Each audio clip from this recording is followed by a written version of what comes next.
Bea Cukai gagalkan penyelundupan rokok ilegal yang diangkut kapal melalui perairan Aceh. Dalam dua penindakan selama Mei 2024, petugas mengamankan sekitar 15,9 juta batang rokok merek Rey. Menurut Kepala Kantor Wilayah Direktorat Jenderal Bea Cukai Aceh, Safwadi, operasi pertama yang dilakukan pada 18 Mei, petugas menghalau sebuah kapal kayu yang diduga dari Thailand di perairan Kuala Cangkoi, Aceh Utara. Petugas berhasil menyita 5,9 juta batang rokok yang diperkirakan mencapai 14 miliar rupiah. 4 orang tersangka ikut diamankan dalam operasi itu. Kemudian pada operasi kedua 26 Mei, petugas menemukan sebuah kapal di perairan Kuala Langsa yang membawa sekitar 10 juta batang rokok ilegal. 1 orang tersangka ikut diamankan dalam operasi tersebut dengan nilai rokok ilegal diperkirakan sebesar 23,8 miliar rupiah.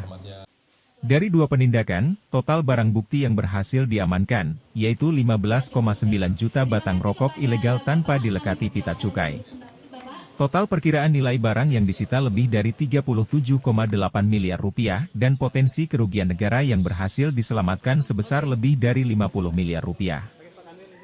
Di kawasan yang paling mudah mereka masukin itu memang pesisir timur, karena memang daerah-daerah tangkahan, pelabuhan-pelabuhan tikus di sana, masuk mereka ke sungai-sungai yang sungai-sungai kecil itu terlalu mudah untuk mereka lakukan, dan tempat itu yang paling itu dibandingkan dengan wilayah pesisir barat ya. Jadi itu sebab mereka paling banyak di sana, dan hasil pendalaman kita memang itu yang paling rawan untuk penyelundupan. Ada berapa titik rawan?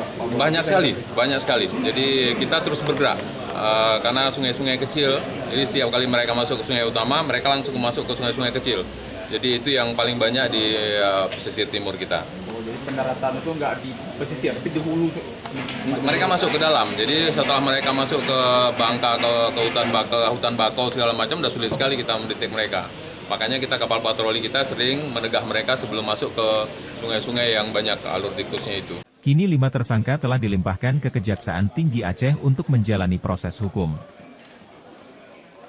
Dari Banda Aceh, Tim Liputan Aceh Video.